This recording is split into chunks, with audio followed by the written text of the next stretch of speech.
Shalom, berikut adalah video kreativitas mahasiswa dengan topik tujuan teologi religionum atau Theology of Religions, mata kuliah teologi religionum dengan dosen pengampu Dr. John Virgil Martenila, STH, MTH. Kelompok 1 beranggotakan Bapak Tombor Nainggolan, saya sendiri, Spika Yona Utoyo, dan Bapak Saint Anderonikus. Sebagai pendahuluan, kata religion atau agama diambil dari bahasa Latin yaitu religio, yang berarti terikat. Orang percaya mengikatkan dirinya kepada iman mereka, sehingga dapat dikatakan dalam keyakinan yang beralasan yaitu sebuah agama terdiri dari satu set kepercayaan, nilai-nilai dan praktek-praktek kehidupan berdasarkan pengajaran dari pemimpin agama, walaupun pendefinisian tersebut tidak sesederhana itu. Lalu bagaimana dengan teologi agama Kristen itu sendiri? Apa yang membedakan agama Kristen dengan agama-agama lainnya?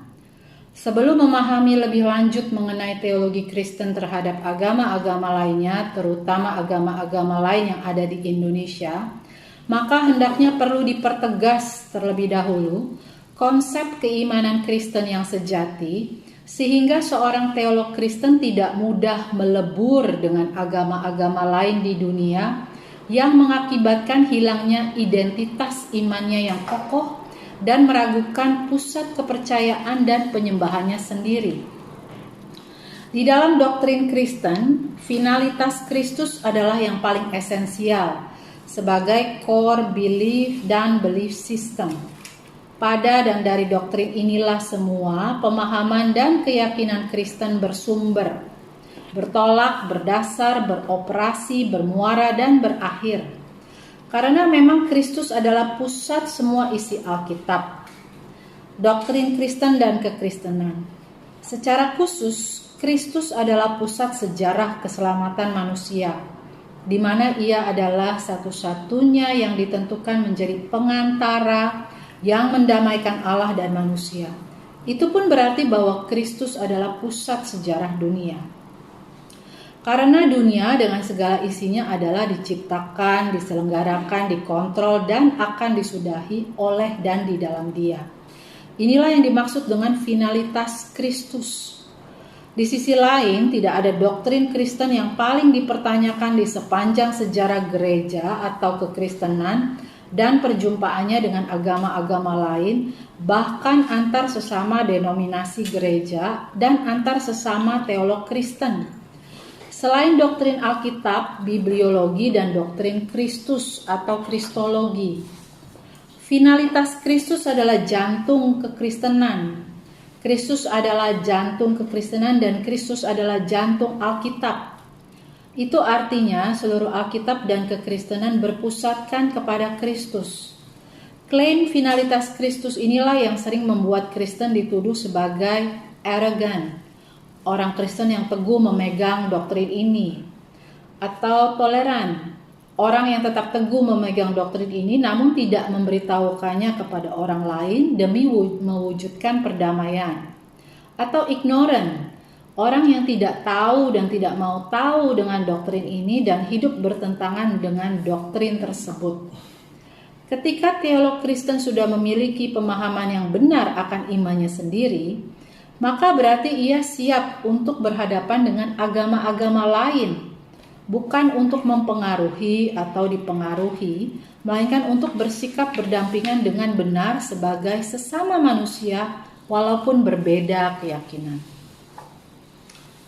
Adapun tujuan dari teologi religionum ini adalah tujuan dari pembelajaran agama-agama dari sudut pandang teologi Kristen.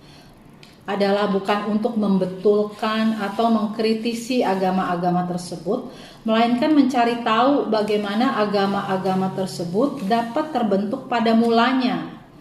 Kemudian memahami bagaimana kemungkinan perkembangan agama tersebut dapat terjadi di masa depan dengan menghilangkan segala prasangka, kebencian, serta kecemburuan.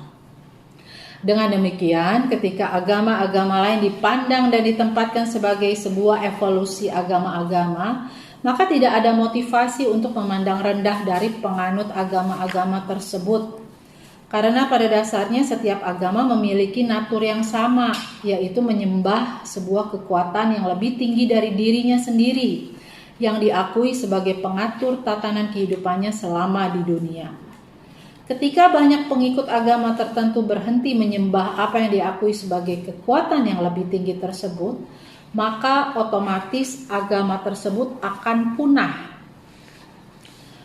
Kemudian ketika teolog Kristen dapat menerangkan bahwa Kristen di antara agama-agama yang lain merupakan agama yang sejati, dengan sederhana di antara agama-agama yang lain, bukan dengan secara arogan, kemudian menyalahkan agama-agama di luar Kristen, maka prinsip utama teologi Kristen ini dapat dengan mudah menempatkan kedudukan agama Kristen di tengah-tengah agama-agama lainnya. Kekristenan apabila diperhadapkan dengan agama-agama non-Kristen selalu menimbulkan persoalan, karena ia tidak akan pernah melepaskan klaimnya bahwa Yesus Kristus itulah kebenaran akhir.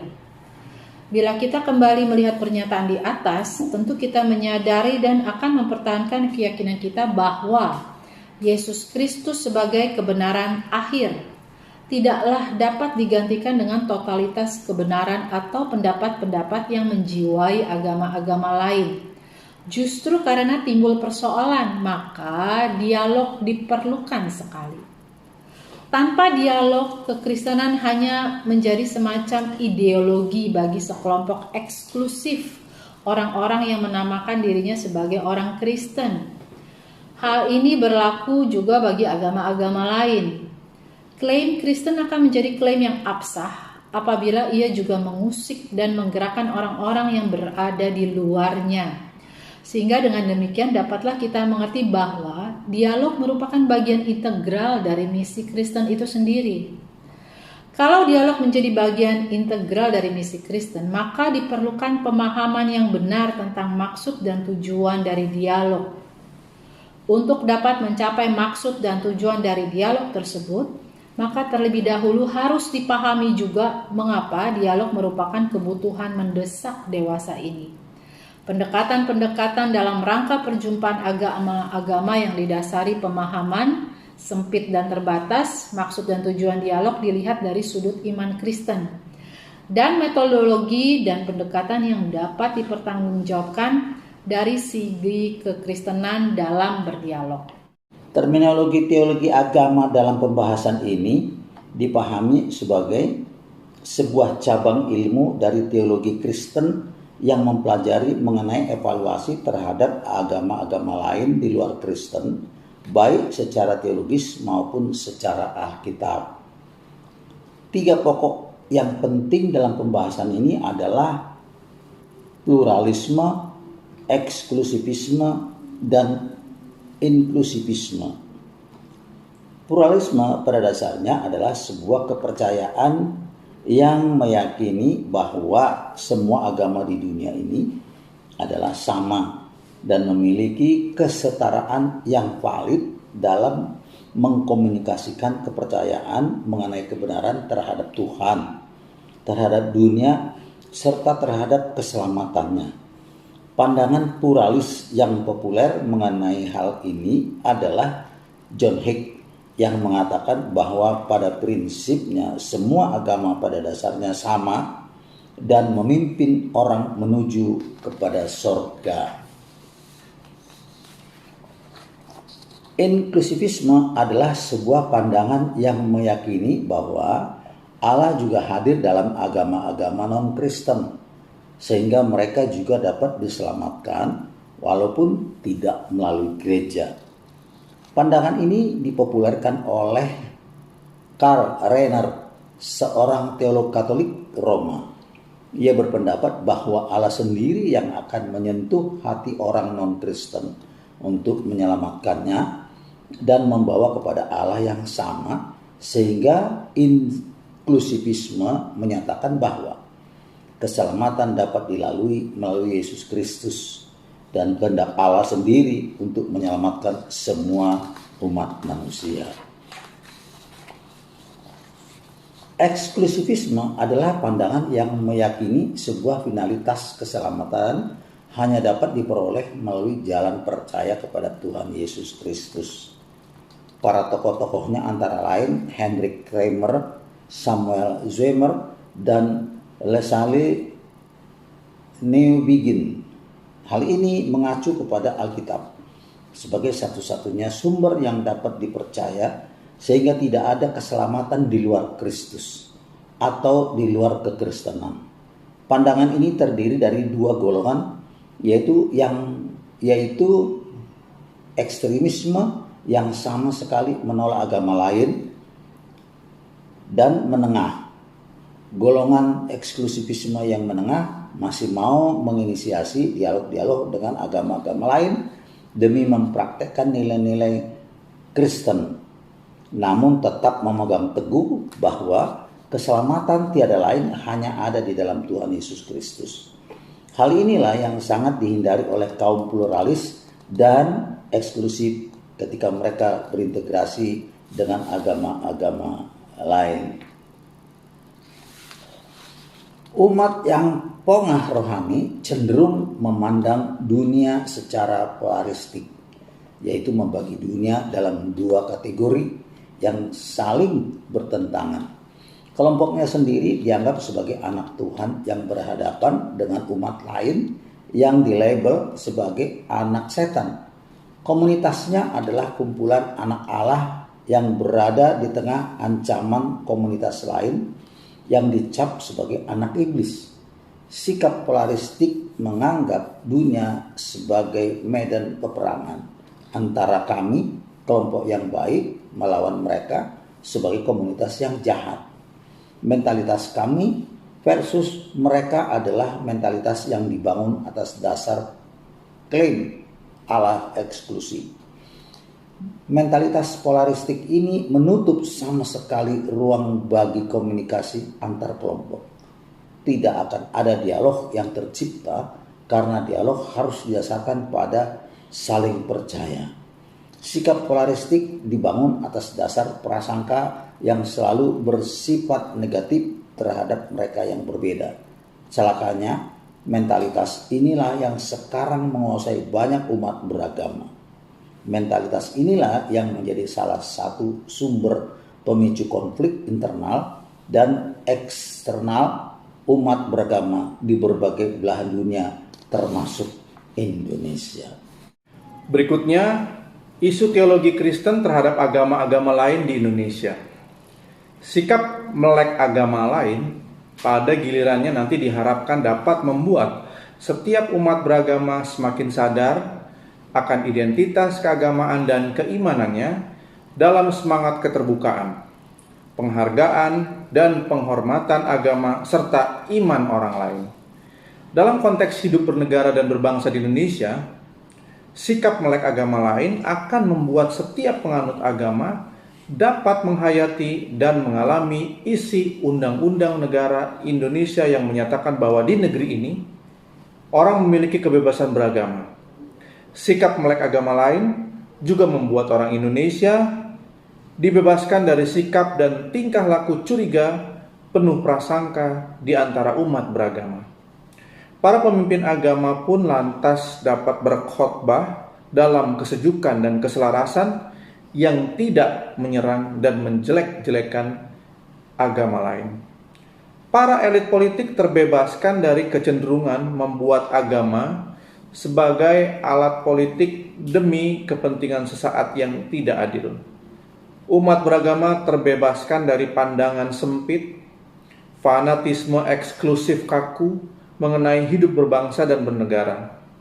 Masyarakat pun terbebaskan dari penciptaan konflik yang memecah belah dan disintegrasi yang sewaktu-waktu dapat memecah belah bangsa Indonesia. Dalam paradigma holistik akan memberi ruang bagi terciptanya suatu dialog dan kerjasama antar umat religious literacy beragama. Dalam dialog dan kerjasama antar umat beragama itu, setiap umat beriman dapat secara jujur dan terbuka menawarkan kebenaran, kebaikan, keindahan, dan kedamaian satu terhadap yang lain, bukan untuk saling merekrut dan mempengaruhi, melainkan untuk memperdalam penghayatan iman dan agamanya sendiri demi kesejahteraan dan persaudaraan sejati. Berkat religious literacy, antar umat beragama dapat hidup dalam simbiosis mutualisme sekaligus menghimpun sinergi untuk memperjuangkan kesejahteraan, keadilan, dan kedamaian. Tentu saja, kalau orang melek agama lain tidak berarti lantas menjadi pluralis indifferentis, bersikap seolah-olah semua agama sama saja. Tidak. Sebaliknya, antar umat beragama akan semakin yakin pada kebenaran iman dan agamanya, dan rela untuk saling memperkaya dan bersikap toleran. Bagi Indonesia yang begitu majemuk, pluralisme merupakan syarat eksistensinya. Tetapi juga bagi agama-agama pluralitas, agama-agama merupakan tantangan.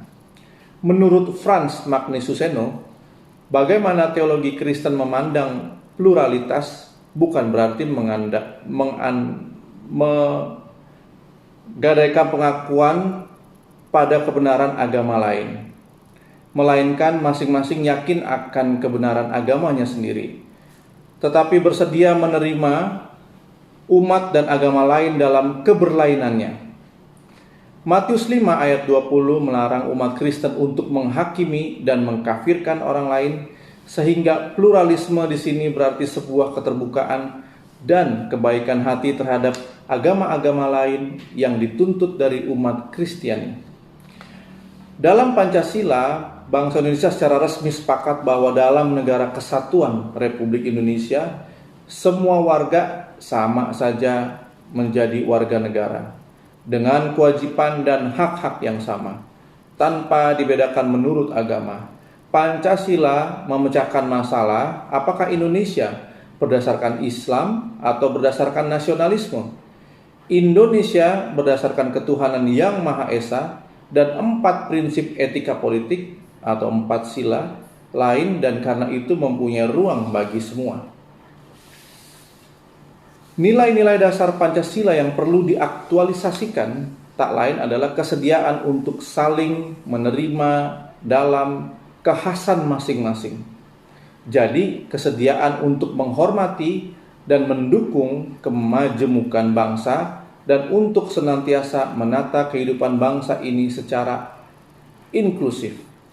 Maka aktualisasi nilai-nilai Pancasila tak lain berarti aktualisasi kesediaan seluruh komponen masyarakat dari Sabang sampai Merauke, termasuk di dalamnya lembaga politik maupun civil society, khususnya agama-agama dengan organisasi dan artikulasi lain, mereka untuk menerima kenyataan bahwa Indonesia itu sebuah pluralitas, artinya saling menerima dalam kekhasan masing-masing.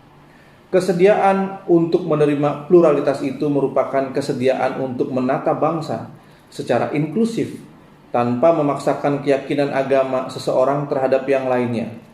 Menata bangsa secara inklusif berarti menata kehidupan bangsa sedemikian rupa sehingga semua komponen bisa merasa di rumahnya sendiri tanpa perlu merasa terasing dari identitas kolektif masing-masing.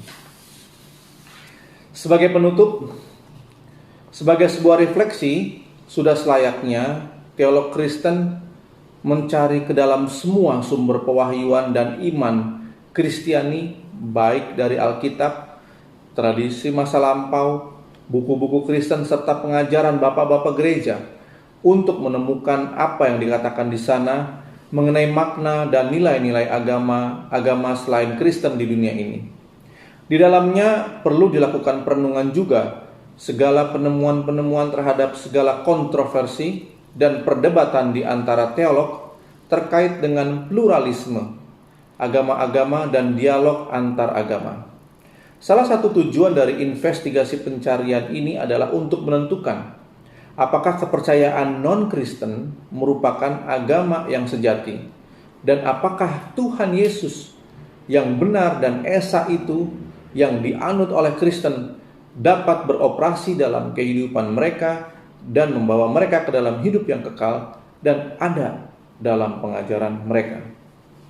Namun demikian, studi yang penting adalah bagaimana orang Kristen dapat berpikir secara teologis dengan iman, sehingga mereka dapat hidup berdampingan dengan orang-orang yang berbeda iman, dan bagaimana hubungan antara kekristenan dengan agama-agama lainnya. Oleh karena itu, terdapat 4 pendekatan dalam investasi teologi terkait hal di atas, yaitu yang pertama, menempatkan asal dari agama-agama di dunia secara luas dalam sejarah dunia dan mencari apakah agama-agama tersebut telah berkembang menurut perkembangan sejarah yang berbeda dengan yang lainnya. Lalu yang kedua yaitu menjelaskan bagaimana karakteristik yang esensial yang nampak dari agama-agama tersebut dan bagaimana pengalaman-pengalaman mendasar yang dimiliki oleh para pendirinya. Yang ketiga adalah mencoba melihat bagaimana agama-agama di dunia memiliki atribut dan sebuah struktur spiritual yang sama. Serta yang keempat adalah mencoba mencari hal-hal yang spesifik dari apa yang nampak dari hubungan agama-agama tersebut dengan kekristenan. Pada akhirnya, sebagai sebuah kebenaran yang mutlak bagi agama-agama di dunia tersebut adalah melihat, melampaui sejarah, fenomenanya, dan resolusi-resolusi di dalam sumber-sumber teologi kekristenan. Demikian kami sampaikan. Tuhan Yesus memberkati.